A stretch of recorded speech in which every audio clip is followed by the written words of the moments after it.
जिन लोगों ने mob lynching की है, आखिर उनका पता कैसे लगाया जा सकता है? अस्सलामु अलैकुम वरहमतुल्लाहि वबरकातुह। दोस्तों, इस वक़्त मौजूद है हमारे साथ यूट्यूबर जनाब शायान आरफीन साहब, और अभी हम इनसे बात करेंगे मौलाना तौसीफ़ रज़ा साहब के मामले के बारे में। अस्सलामु अलैकुम। वालेकुम अस्सलाम। आपको शायद मालूम होगा कि अपने बिहार के किशनगंज के जनाब मौलाना तौसीफ़ रज़ा साहब मज़हरी, जो बरेली शरीफ से बिहार वापस आ रहे थे, और उसी दौरान ट्रेन में कुछ शरपसंदों के साथ उनकी बहस हो गई थी, और इस बहस के दौरान रात के अंधेरे में उन लोगों ने उन्हें ट्रेन के बाहर फेंक दिया और सुबह को उनकी लाश मिली। शुरू में पुलिस को जब इस वाक़े की इत्तला मिली तो एक इत्तेफ़ाक़ी हादसा करार दे करके केस को बंद करना चाहा, लेकिन कॉल रिकॉर्डिंग के बाद पता चला कि ये कोई इत्तेफ़ाक़ी हादसा नहीं है, बल्कि मौलाना के साथ मॉब लिंचिंग हुई है। आपको इसके बारे में मालूम था? जी, मालूम तो नहीं था, अभी-अभी आपसे पता चला है, पर सुनकर बहुत अफ़सोस हो रहा है कि आए दिन इस तरह का हादसा सामने आ रहा है।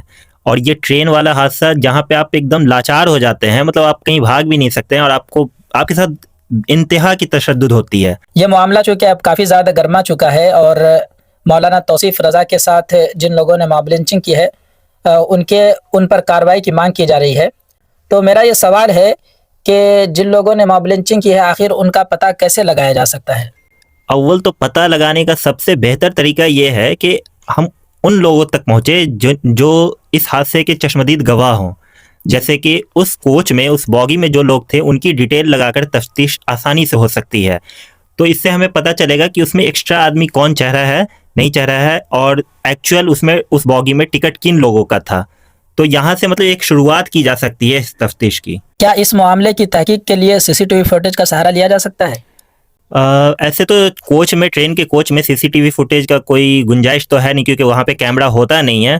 पर यहाँ पर एक तरीका है कि उस बॉगी में जो पिछले स्टेशन पे लोग चढ़े होंगे, उस स्टेशन पे अगर सीसीटीवी, ऐसे तो होना चाहिए, जितना बड़ा हमारा रेलवे डिपार्टमेंट है और जितनी फैसिलिटी प्रोवाइड करता है, तो मुझे लगता है कि हर जगह पे कैमरा तो स्टेशन पे होगा ही। तो वहाँ से एक सीसीटीवी फुटेज का रफ फेशियल डेटा मिल सकता है, जहाँ से हम पता कर सकते हैं कि असल में उस कोच में कौन से लोगों का टिकट था और कौन से लोग एक्स्ट्रा चढ़ रहे हैं।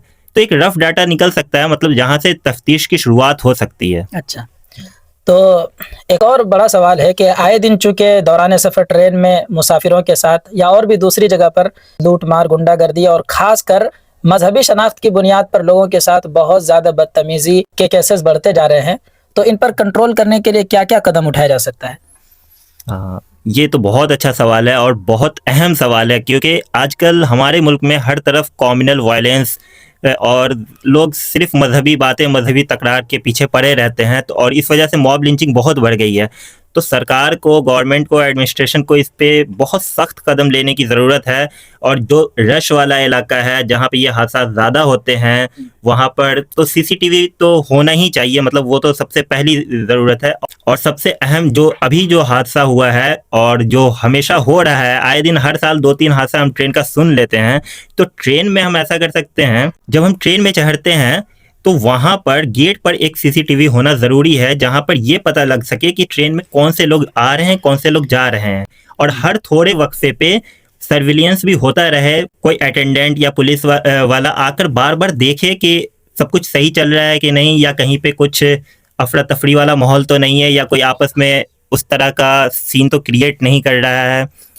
और दूसरी, हाँ, और सबसे आखिर चीज़, इस बात पे एकदम तवज्जो देना है कि उस कोच में एक्स्ट्रा आदमी ना चढ़े, जिनकी टिकट है वही रहें। तो इससे हादसे के चांस कम हो जाएंगे और हमें मतलब पता करना भी आसान हो जाएगा, क्योंकि अगर जिनकी टिकट है वही ट्रेन में चढ़ते हैं, तो हम जाहिर सी बात है कि उन्हीं लोगों से तफ्तीश करेंगे, तो आसानी से हम किसी भी हादसे को कंट्रोल कर सकेंगे। बिल्कुल, बहुत अच्छा सॉल्यूशन बताया है। और इसी के साथ मेरे जितने भी व्यूअर्स हैं, उनसे गुजारिश है कि मौलाना तौसीफ़ रज़ा को इंसाफ दिलाने के लिए ज़्यादा से ज़्यादा आवाज़ उठाइए। और चूँकि इस तरह के हादसात आए दिन होते जा रहे हैं, और अभी सिर्फ इसी महीने के अंदर 3-4 वीडियोज़ ऐसे आ चुके हैं जिसमें बुजुर्गों के साथ मारपीट की गई है। तो इसलिए इस मामले पर सख्त कदम उठाने की ज़रूरत है। जितना ज़्यादा हो सके सरकार को सफ़र की सेफ्टी पर ध्यान देना चाहिए। इसी के साथ मिलते हैं अगली वीडियो में, तब तक के लिए अल्लाह हाफ़िज़।